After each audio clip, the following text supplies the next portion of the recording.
All right, this is from Casual Geographic, and this was from 2 months ago, but I guess I'm going to reignite the fight. 100 men versus one gorilla, everything you need to know. When I first heard about this, all I thought of is Baki the Grappler. Especially like with that first trailer, when he was facing off against all the thugs. Like, remember old anime on DVDs? That one gorilla facing off against 100 humans. So, or at least 100 men. 100 strong, manly men. So let's go ahead and get this party started. No, I would be a spectator. I would not be joining in. Unless they needed the 101 man. 100 men versus one gorilla is just the newest online debate brought to you by people that have way too much time on their hands. Yes. And I'm no better, because here I am making a video about it. Because it's quickly gone from silly Twitter talk to what has to be a massive joke that I'm not in on. And the gorilla's like, man, what the hell's wrong with you humans? Now, here's another thing. 100 men versus one Gigantopithecus.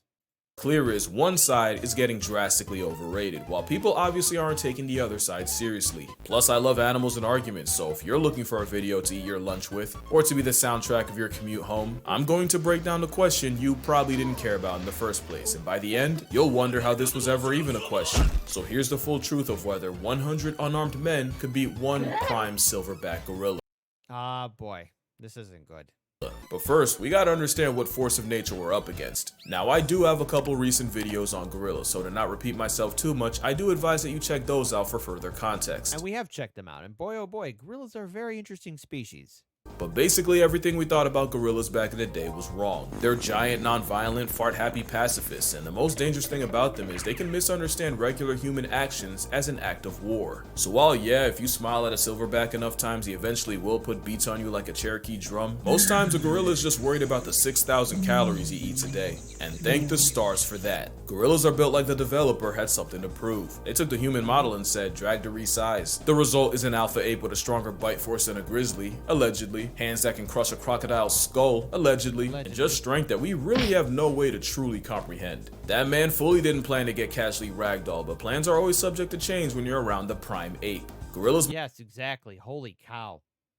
And these are some very dangerous animals. Again, while they're herbivores, remember, they will mess you up. Thank God they don't eat meat like chimpanzees. might default to peace, but life is multiple choice. The question is, what kind of carnage comes when they choose violence? It's hard to imagine what a fully malice-motivated gorilla can do because it takes a lot for them to get to that point. The first phase of conflict involves using body language and gestures to send a message before hands even have to be thrown. Because for an animal that can spend over 12 hours a day eating, wasting calories on fights is poor resource management. The second phase of escalation usually involves pushing, grappling, and screaming in really short bursts. Gorillas fight the way they fuck. What I mean is, the phase they run are like how they're hung.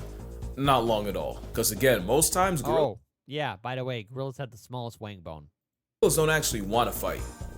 But what about when they do? Yeah, that would be phase 3, and that usually happens when two silverbacks throw down for control of a group. Losing such would mean losing the 3 Fs: food, family, and the FCC won't let me finish, but Okay, there you go. The fun time. can make these fights to the death, and here's where we can see what gorillas are truly capable of. I found a research paper that detailed the injuries sustained in gorilla-on-gorilla fights, and based on that, you see a pattern. Those teeth are for more than just undressing trees, and losers are often found with lacerations and puncture wounds all over the body. And unlike a leopard, which leaves small puncture wounds, the canines of a gorilla cause large gaping tears in victims. Even if the gorilla's bite strength has been exaggerated, which we will get into, even lowballing them puts them at the level of a hyena. One gorilla named Inshuti had his foot completely crushed with the tips of his fingers and ear bitten off. Gorillas also use their arms, not really to punch but to use as battering rams, and they've also been known to pull chunks of hair out with their hands. Ow. So safe to say, a gorilla's stiff arm to the back would crack your constitution like a glow stick. Yo,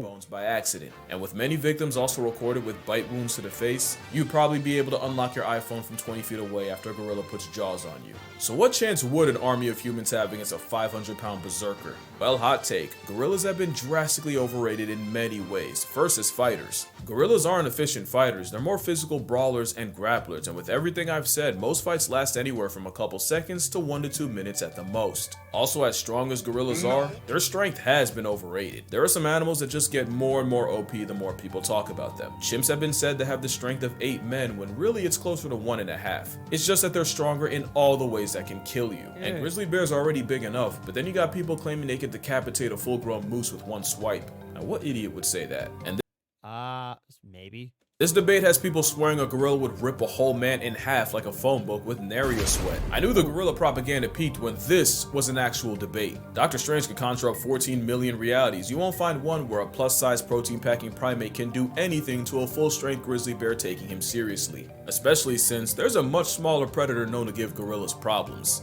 Gorillas have been documented getting preyed on by African leopards. Even with jungle leopards being bulkier due to less competition, that's still Okay, that's actually incredible that little cat would, well, I wouldn't say a little cat, but a jaguar could do that. and at most 180-pound cat past tensing Optimus Prime. Now let me be fair, these are rare and leopards usually go for hoofed animals, wild pigs, and monkeys. Gorillas are actually too big and too social to be a regular on the grocery list, so it sounds like my whole point is trash. But that same paper listing gorilla on gorilla violence also showed the aftermath of leopard attacks. In those reports, all leopard victims took bite wounds to the head and most of the arms, with lacerations localized about the neck and claw marks on the trunk. So even though it is rare and a one-on-one between a silverback and a leopard might murk both, if a gorilla can struggle with less than 200 pounds of predator, a 900-pound deratio would give Harambe a bunkmate. Also, against 100 men, there are some very real issues that could be game over for the gorilla. The big one is endurance. Gorillas are dangerously close to being hot girl fit. They're best using explosive bursts of energy, not sustained strain over a long period of time, and a fight against 100 humans would likely last hours. Which is really bad considering compared to us, gorillas have poor temperature control. Gorillas don't have as many sweat glands as humans, and if we're talking about mountain gorillas, the thick fur would make it a 101 versus 1. Really?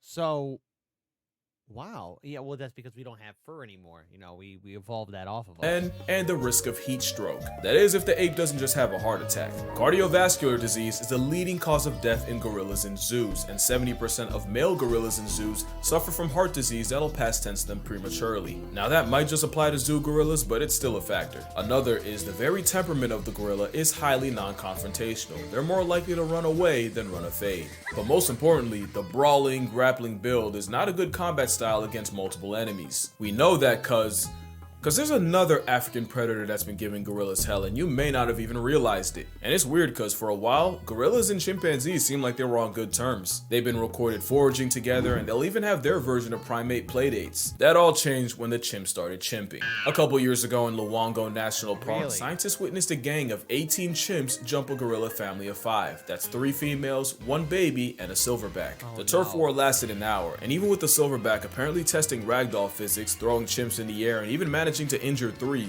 Eventually, he was surrounded and chased off by 9 chimps. The adults got away, but the chimps managed to snatch the baby gorilla of the group, which was promptly eaten. Of course, chimpanzees would actually do that. Second attack involved 27 chimpanzees and 7 gorillas, and this time, the silverback made a business decision and immediately climbed out of the trees and fled the scene. Yes, comparing chimps to humans is comparing durians to jackfruit. The moral here is the one gorilla can not only be overwhelmed, but neutralized by numbers. Because if there's one thing that's being dangerously underrated, it's the power of friendship. Don't laugh, I'm serious. Yeah. If you remember this picture, then you know this was the 100 Men 1 Gorilla of 2018. It's pretty self-explanatory. Everything here is coming for your life except the 2 you pick to run defense for you. And I'm just gonna kill the suspense. If one of those picks isn't the 10,000 rats, you have no idea how big 10,000 is. Add eagles for aerial support and the rest of the field would have over 200 rats to deal with each. And it's cause the power of plurality is one of the most broken strategies in nature. Mobbing refers to an anti-predator behavior where prey animals approach, harass, and sometimes attack their own predator. It's how one animal can shift an almost impossible matchup in their favor.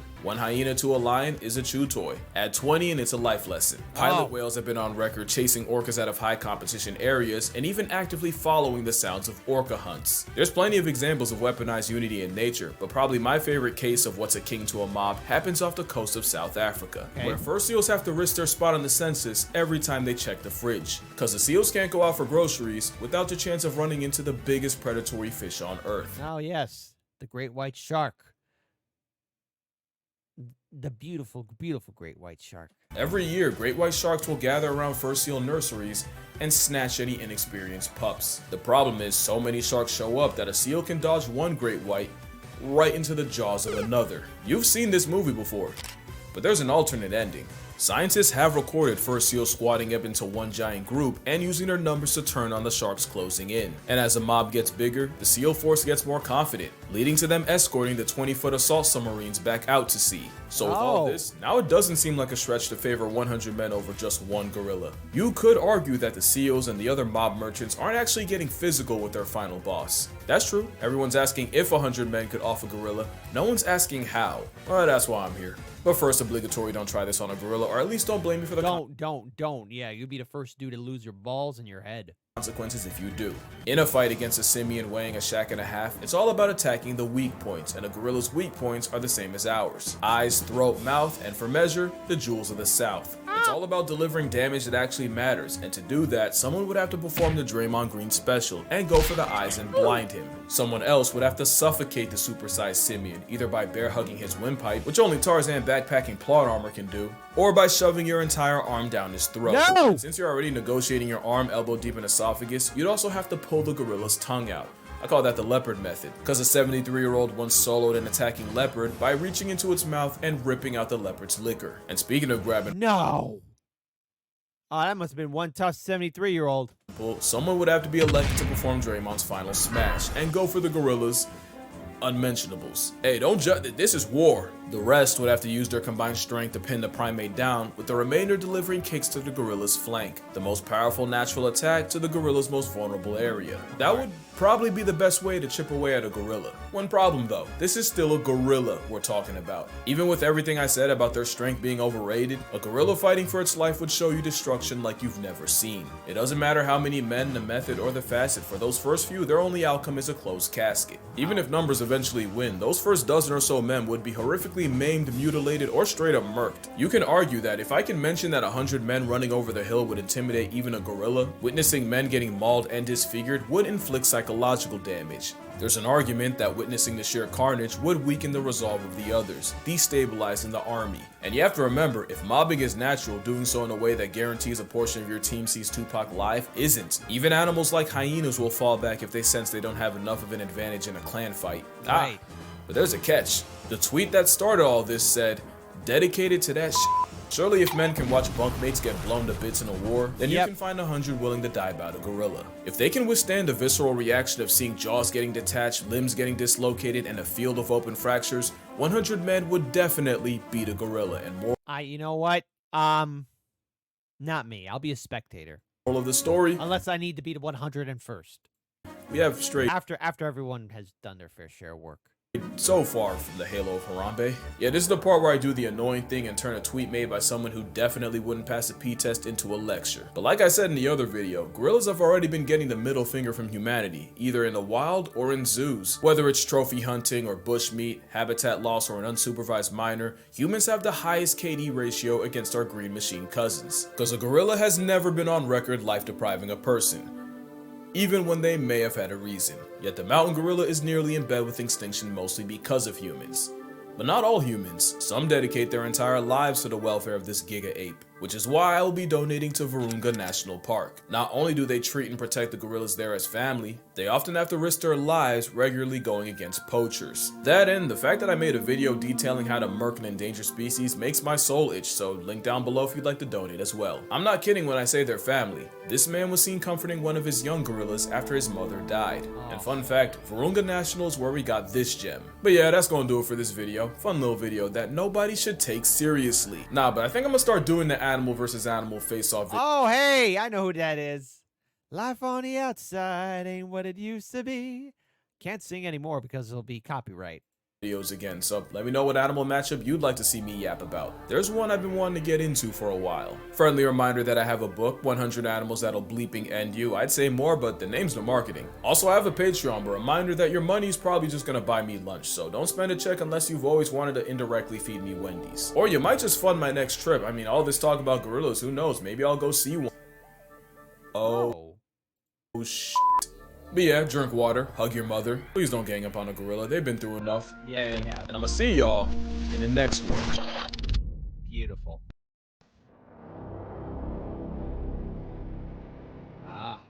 Gorilla. I see it now.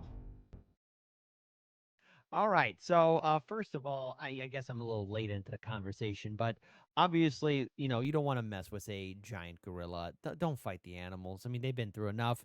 Haven't we hurt and hunted them all down? I mean, we've done enough. We should have done enough. I mean, it's rather madness and insanity all around. But for everyone that's tuning in and watching and supporting and helping out Americans Learn Grow, what kind of stuff do you want us to check out more? I mean, recently there's been a lot of requests from us, and we'll try and get to that. But join our Discord, check out our Patreon, and check out our other channels, Chicago Reacts and Chicanime. You guys and gals have been really awesome and supportive in helping build up our channel, build up our network and support, and everything else in between. So I got nothing but love for this community and nothing but love for all the great people out there. Thank you for your kind words of support. I recently got some messages from people on Discord who have been very supportive. I know I was away. I'm dealing with a lot of stuff right now, but thank you for your kindness and solidarity. Much love and peace.